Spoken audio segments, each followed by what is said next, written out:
if you were to look at these signs from your ancestors, what were the things that made them high status? And then you look at the signs for things that make people high status today, it's the same thing. But here's the thing, the skill set to get invited to the Playboy Mansion and the skill set to get invited to the TEDx, it's the same skill set. That's the part that blows people's minds. It's the same skill set. Like you and I, let's say you and I wanted to get in front of a venture capitalist, right? And then Jake Paul wanted to get in front of a venture capitalist. Who would get in front of it before? Yeah, probably not us. Jake Paul, right?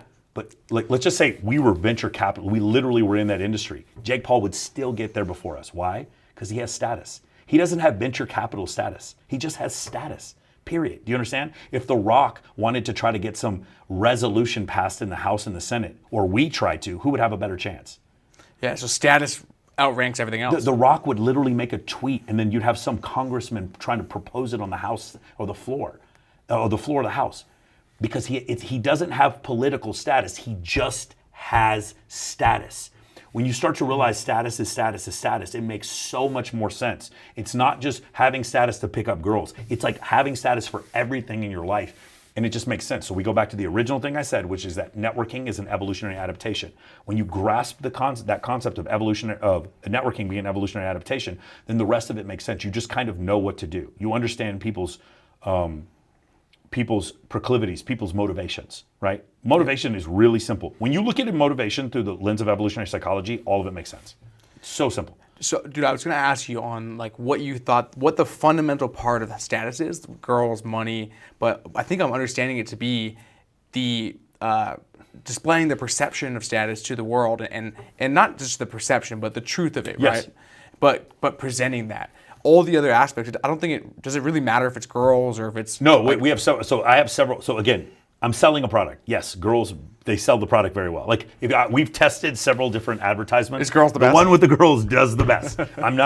There's no fourth wall in my program. I'm telling you guys right now, we've tested several different ones. The ones with the prettiest girls sells the most, moves the most product.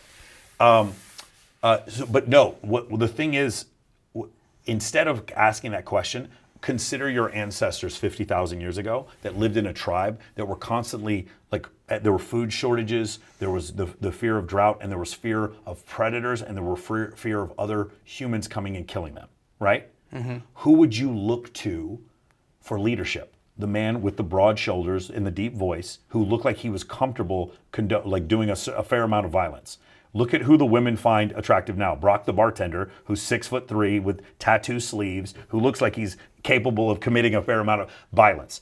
What I'm saying is these feelings that we have, or like do you notice all of our presidents are 6'3", 6'4"? Yeah. Like, why is that? Why are we listening to these men? All of them have tremendous speaking voices, well, at least the ones we've heard on TV. They have tremendous speaking voices. They're all great orators and incredibly charismatic. Why do we choose these men as leaders? It's not an accident. It's not because of like cultural conditioning or racism. It is a function of our ancestors would look for certain traits in people to be their leaders, right? When we look at, when you consider it from that standpoint, who are the guys with the high status? The ones that were bringing the gazelle back home. The most productive and competent men were the ones who got the prettiest wives because they had the most status. So when you break it down to that, it makes sense. Now, a lot of people are going to listen to this. They're going to be extremely turned off by this entire conversation. No, Michael, I like to stay at home. I want to be myself. This doesn't feel organic. That's fine. You can be yourself. You can be organic.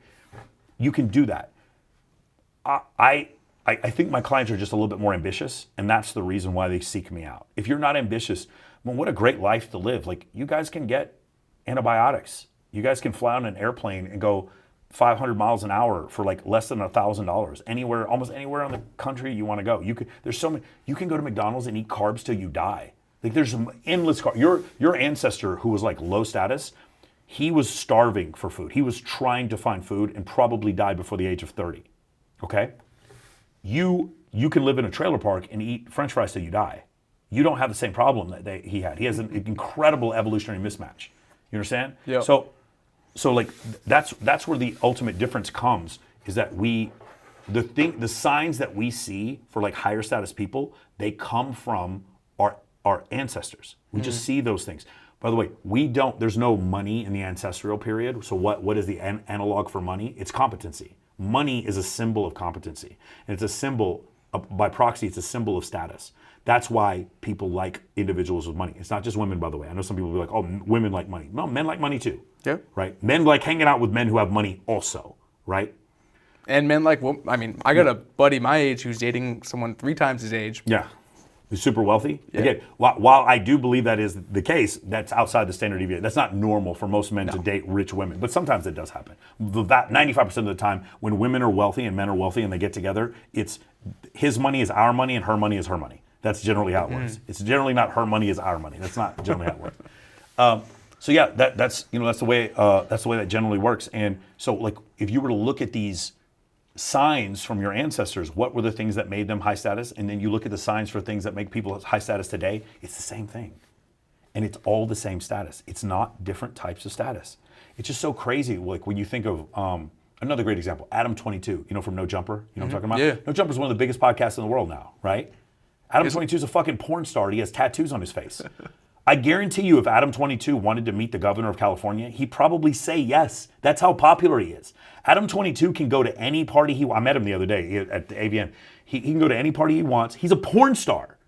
But because his podcast is so big, the opportunities for him are fucking endless.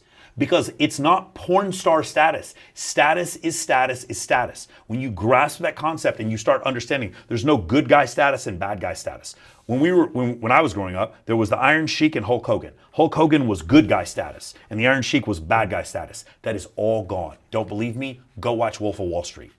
Do we hate Jordan Belfort now or does everyone love the guy? I'm not fucking leaving. Does everybody joke? When you look up Quaaludes, who's the first guy you think of in the entire world? Jordan Belfort. But you know how many tens of millions he's made from his sales course that he's made since he got out of prison? He's fucking famous as shit now. If Bernie Madoff made a sales course, we'd all buy it. Yeah. Nobody cares. Dude, Billy McFarland, who threw the Fire Festival, he went on Nelk Boys the other day. Yeah, he's doing out an interview. promoting his new product now. He's promoting a crazy. new product. And you can scam people, you can do this stuff and go to jail. The fucking Tinder swindler has a coaching program now.